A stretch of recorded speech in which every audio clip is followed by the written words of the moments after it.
Hi, this is Siofra Brad again, and this is Siofra's Magic Alcove. So, I have a couple of ideas of things I'd like to talk about, so I'm just going to jump in, talk about one of them, and then maybe do another video when I'm done with this one to talk about.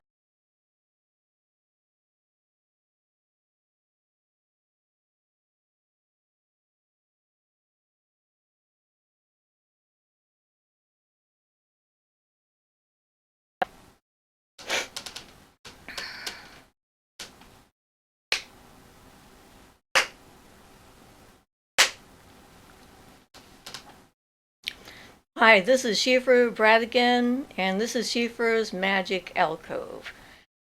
So, I have a couple of ideas of things I'd like to talk about, so I'm just going to jump in, talk about one of them, and then maybe do another video when I'm done with this one to talk about the other. We'll see. In any event, I was thinking about some of the different stages that we go through when we're learning magic. I mean, you can divide them up into experience and that kind of thing, like beginner, intermediate, advanced, and then elder. I would consider basically the last level.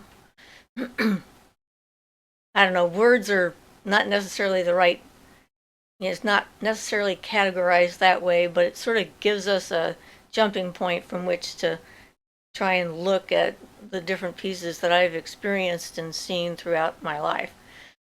And being a beginner, it doesn't have anything to do with your age. It has to do with experience, lack of experience.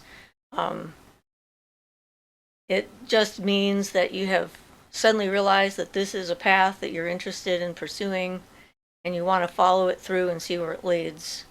And it may be because you're not satisfied with the way the world is. As a generalization, people who start on this path often are sort of outcasts or outliers when it comes to society. I know I didn't fit in. I never felt like I fit in. I made people around me uncomfortable from the time I was little.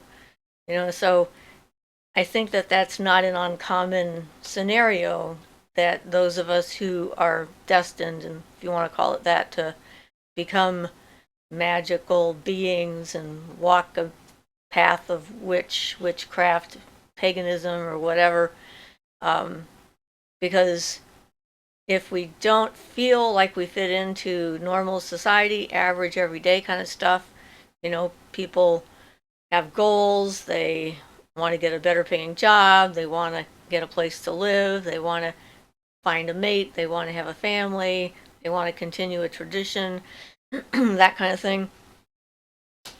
And I know that although I tried to do that, all the fantasies that I was fed when I was a kid with Disney and that kind of stuff, it never really fit very well. So my assumption is if people are like me, then you're having a difficult time believing in or feeling comfortable in the path you were born into. There's something about it that's not quite right for you. And that doesn't mean there's anything wrong with the path that your friends and your parents follow. Um, this is not a path for everyone. This is not like a universal path. It's a path you're either called to or you're not. So, in my view, this is not a lifestyle choice. It doesn't matter what you wear, the kinds of clothes you have, the things you buy to, you know, and collect for your house, the books you've read.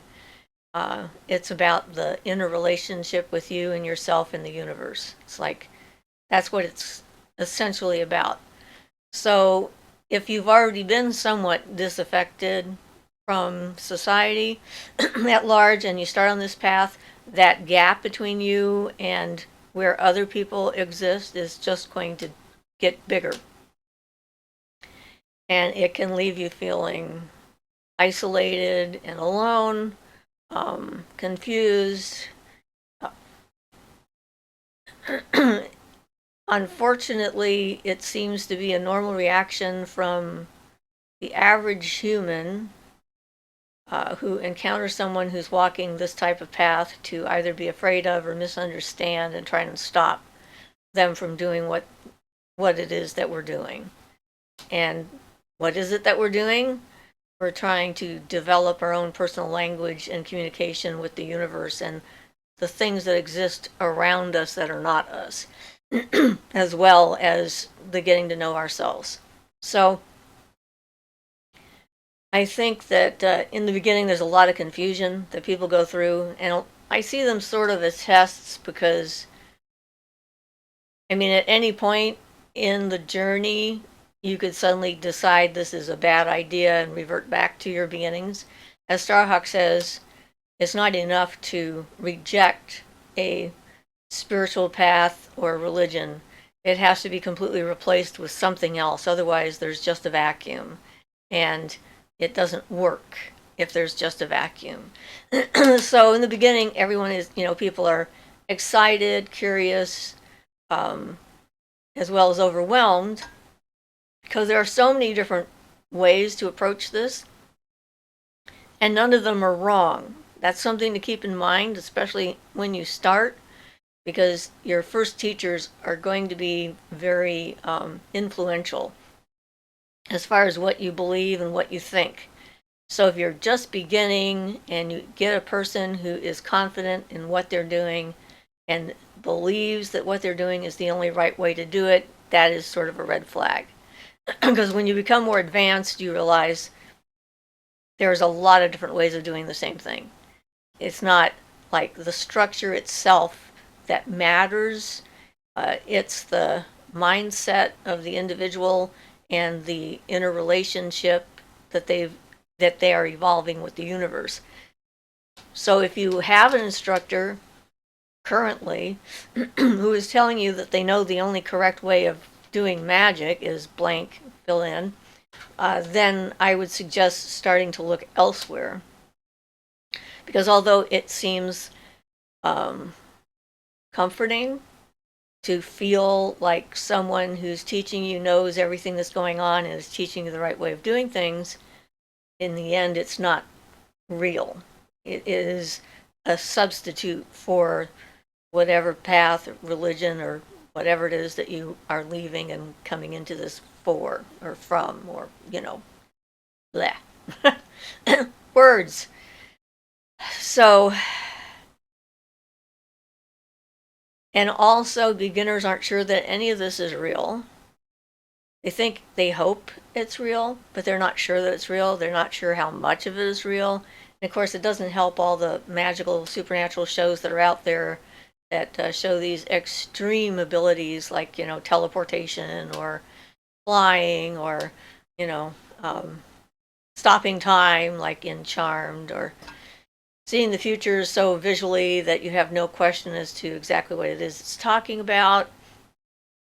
Because that's not really how it works. The universe is subtle in its language, which is why we often miss the message when we're first starting out. So not knowing for sure what isn't and what isn't real leaves you vulnerable to people who want to take advantage of that state. And believe me, there are just as many bad pagans out there that will take advantage of your naivety as there are other kinds of people in other religions that will do the same.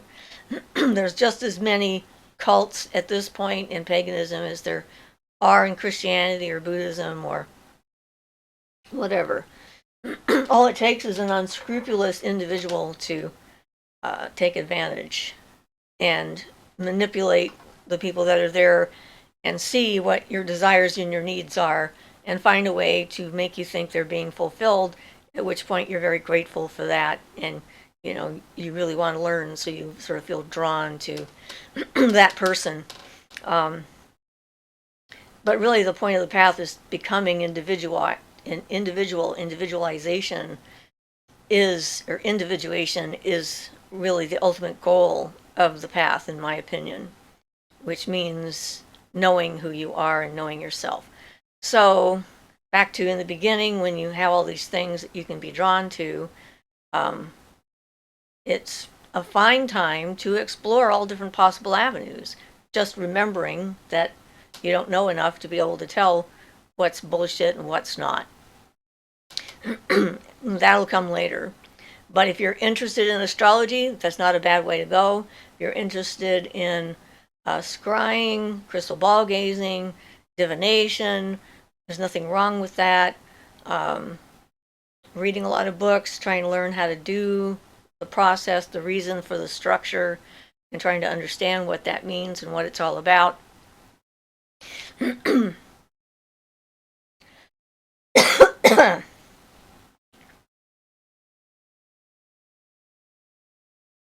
So,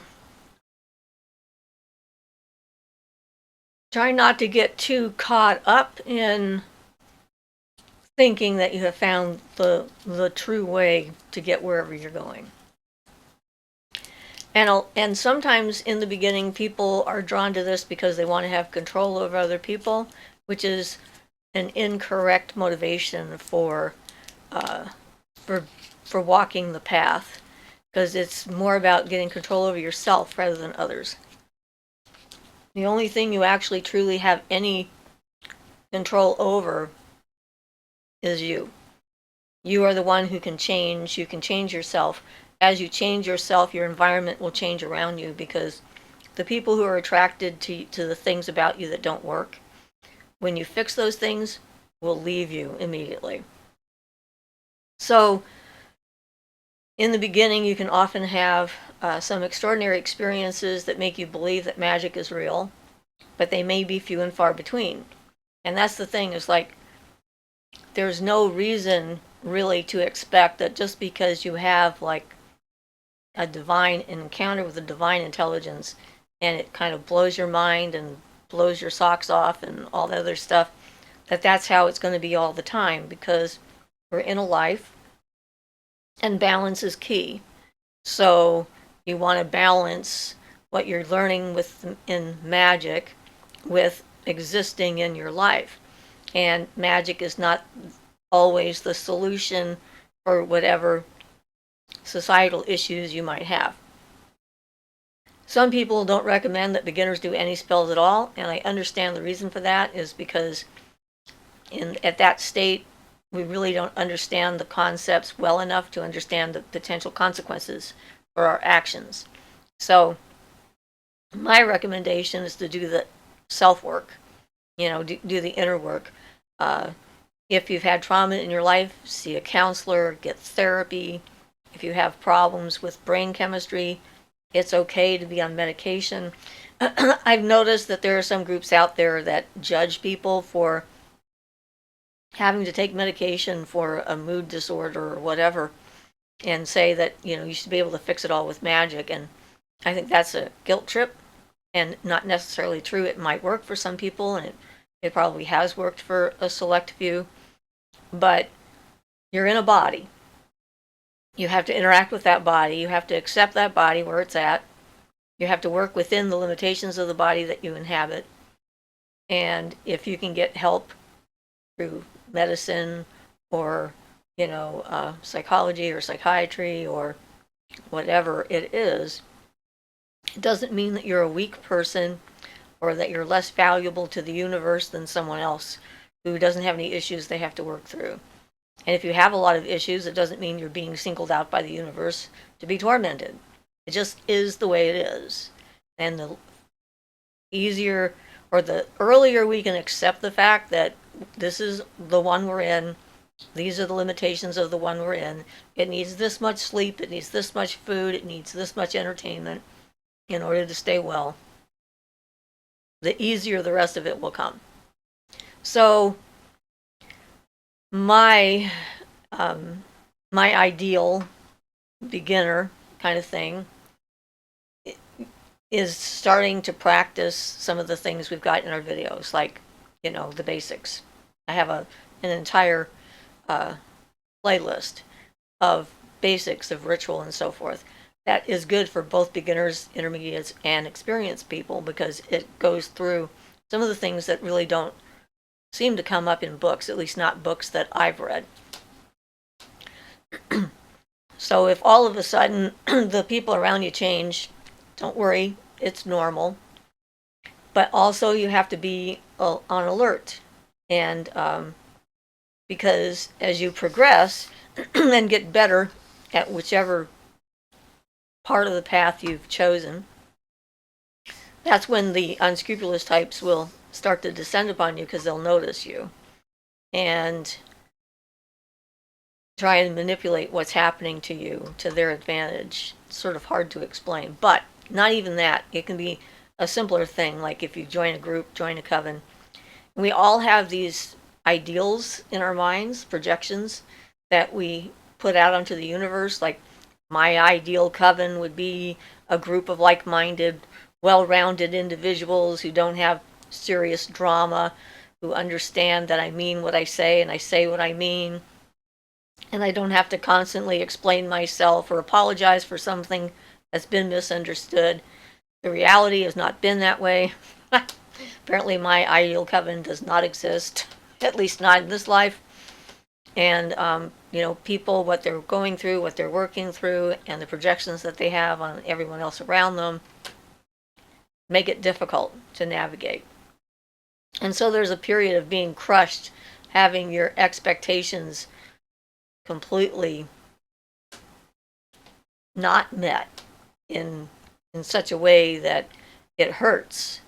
Because, if you're like me, you're putting your whole self out there, you're putting everything you are into what you're doing, you're trying to be pure and good in your intentions, and then you meet a person that you think is ideal and wonderful and spectacular, and you could work with them, and unbeknownst to you, they have a hidden psychiatric disorder, and then one day it comes out.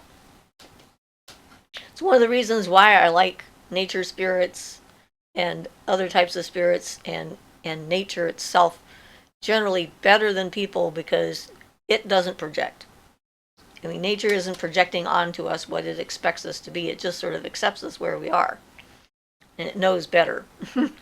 Some level. I don't know how to explain it.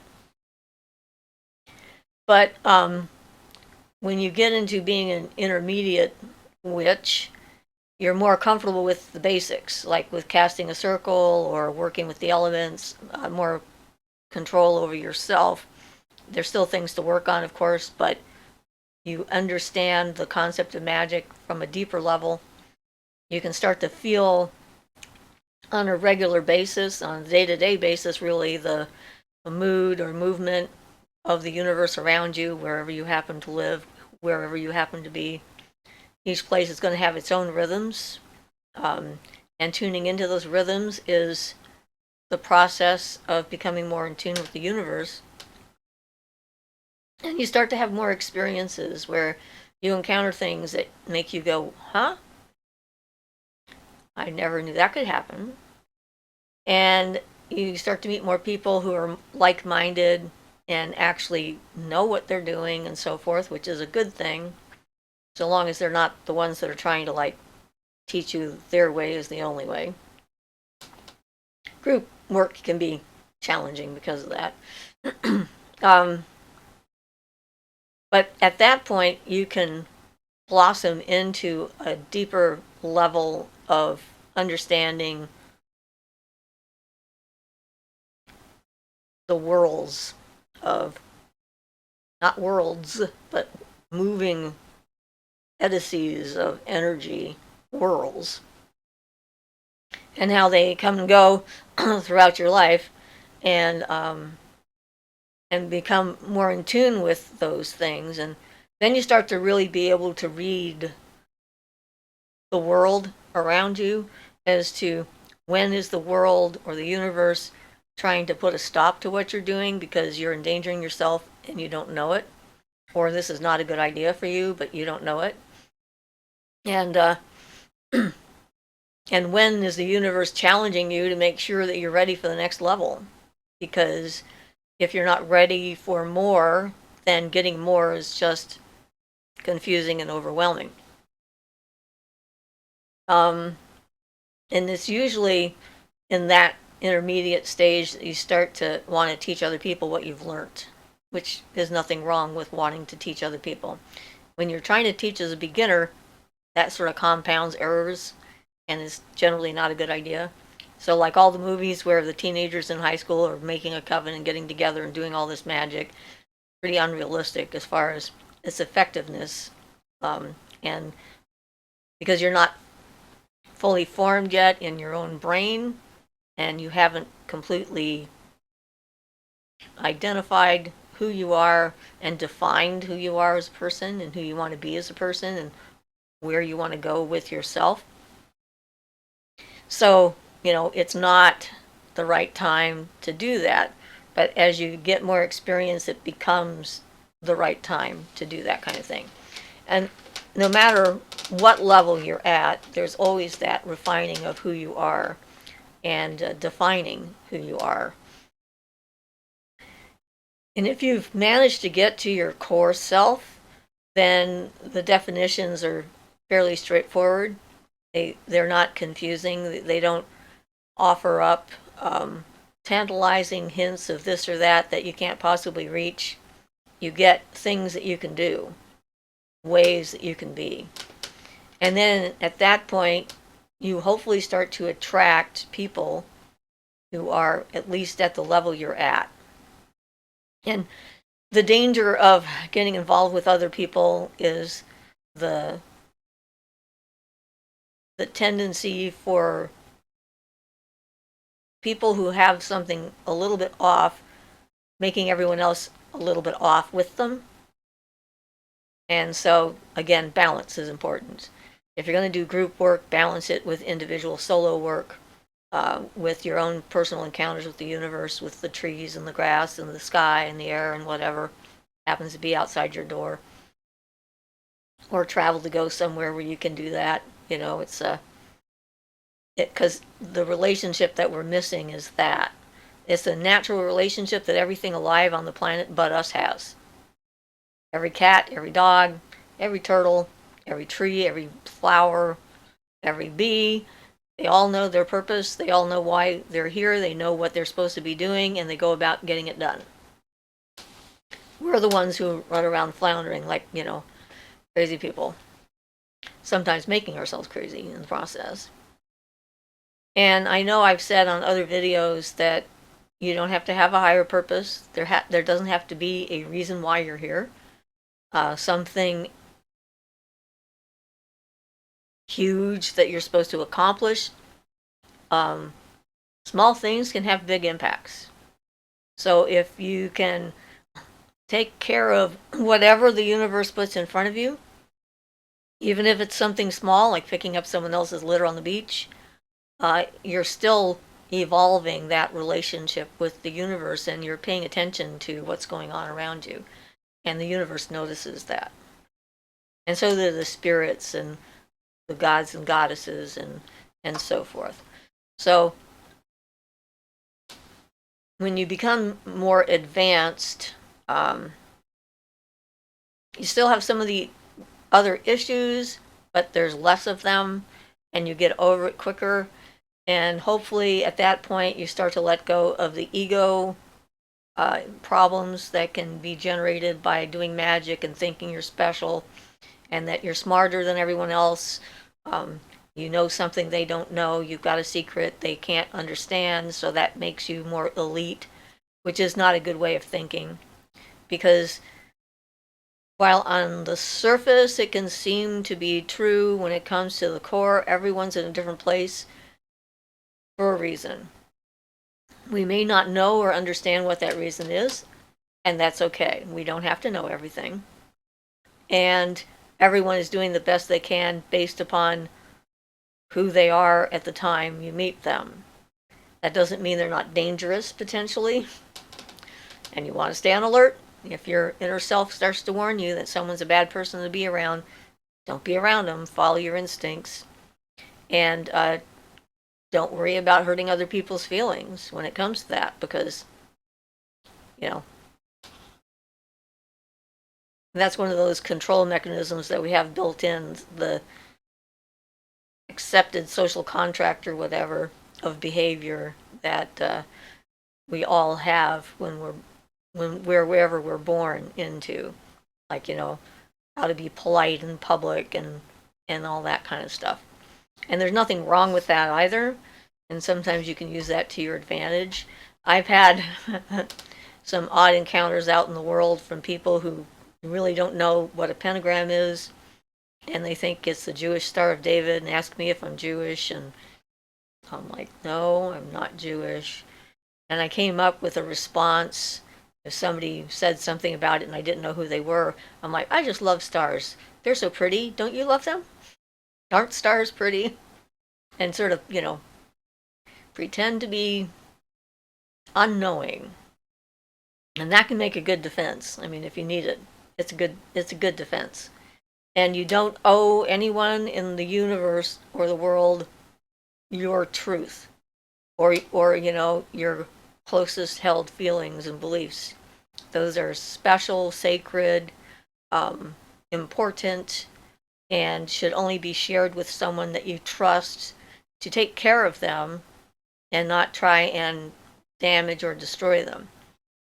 This often happens when witches come out to families who are not into witchcraft. The difference in religious beliefs and so forth, especially like in the Christian household, thinking anything that's not what they do must be of the devil, and then they start getting worried that you're going down a path of devil worship and you're turning to evil and all this other stuff. So that's another reason to be cautious if you decide you're going to open up. Realize that if you do, there's a chance you're going to lose your birth family. Because sometimes what you end up having to do is break off all contact with them because they're not healthy for you. They're a toxic relationship at that point. I've had a few of those, like, in my life, where I've had to distance myself from family members and so forth. At this point, it doesn't matter as much to me, but still. Maybe they want to understand, and that's a wonderful thing to have them want to understand, but if they haven't gone through the process and learning and so forth, they really can't understand, not at the same depth and level that you feel it. So just remember that. Doesn't mean that they're bad, necessarily. And sometimes the manipulations that family will use to try and get you off the path are because they think they love you and they're trying to save you, and it's very important to them that you don't go down that path. So think about it. And by the time you become what I would consider advanced, other people's opinions don't matter anymore. You don't need their opinions to validate your own worth. You've got a completely developed language relationship with the universe. There's a two-way conversation going on throughout your life. It doesn't have to be showy. It doesn't have to be just at special times of the year. It's just like an everyday occurrence. And it's nice to get to that state and that stage, truly. I like it much better here. Learning can be painful. I hope I don't have too many painful lessons left to learn, but you never know. I might. In any event, at that point, you should know who are the people you can trust. And it's not about the number of people that value you or that understand you. It's about the quality of the relationships of the people that do. Those people that you can sit down and just have a conversation with and talk about any subject under the sun without having to worry how they're going to react to the conversation, whatever the subject matter happens to be, especially when it's about magic and so forth. Those people are the ones to truly value and to keep close to your heart, because they're rare to find. They're not there all the time. So being an elder is a combination of being an advanced practitioner and age, I think. I am considered an elder in the community at this point because of the numbers of experiences that I've had, my willingness to communicate with other people, to listen to where they are, to meet them where they are, and not to judge where they are as like being inferior or something stupid like that. Because we all start somewhere, and I know this. And hopefully I'm encouraging. But it's also trying to be a good source of good information about the path, stuff that you can actually use. And it's a responsibility that I don't take lightly, which is one of the reasons why we don't do certain things on my channel, because I'm not looking to be famous or popular. I'm looking to be able to speak to those people in the community around the world who need what I have to say and value who I am and what I have to say. So I'm always watching out for the potential of the ego trap kind of thing, getting an inflated ego and thinking that that's important, which it's not. And I find it fascinating. The universe kind of pushed me in this direction, and that's why we're here. That's why we're having this conversation in any way whatsoever, is because the universe sort of moved me along in that direction, starting off with volunteering at the local prison and trying to teach some principles to inmates to help them in their life for after they left prison, those who were already pagan. And so I learned a lot through that process. And, the missteps are just as important as the ones that work. The things that don't work are just as valuable as the things that do work. And everyone makes mistakes. Just because I have more experience doesn't mean I might not make a mistake, because I'm human. And learning anything means that sometimes you get it right and sometimes you get it wrong. And when you get it wrong, if you're actually learning, you look at that and you go like, okay, that didn't work, why not? And what can I do different in the future so that doesn't happen to me again? So it's all that kind of thing. So it's one of the reasons why we try to keep this our own personal YouTube environment accepting of other paths and so forth, but we have rules as well. We don't accept other people proselytizing their beliefs to anyone else in our community.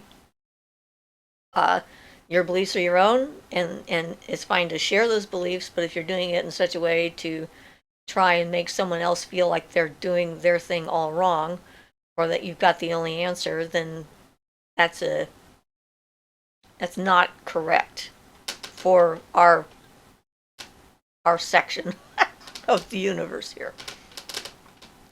And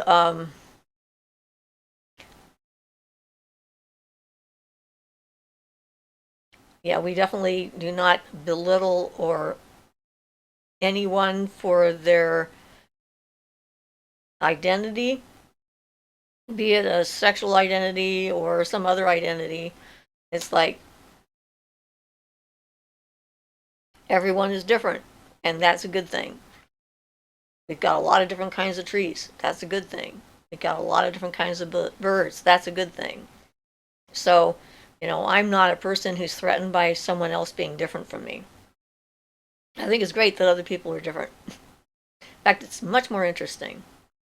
If everyone was just a reflection of me, it'd be kind of boring.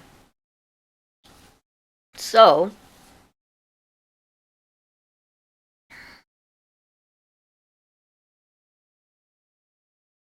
it's sort of hard to get an entire overview of all of that in one sitting. But I guess part of being an elder is an attempt to consciously pass down to other people, other generations, or so forth, what I have managed to glean from the experiences that I've had that hopefully will be helpful to others as they progress on their unique path. Because it's just fascinating how unique everyone's path is. And that's, so those are the reasons for the attitude, I guess.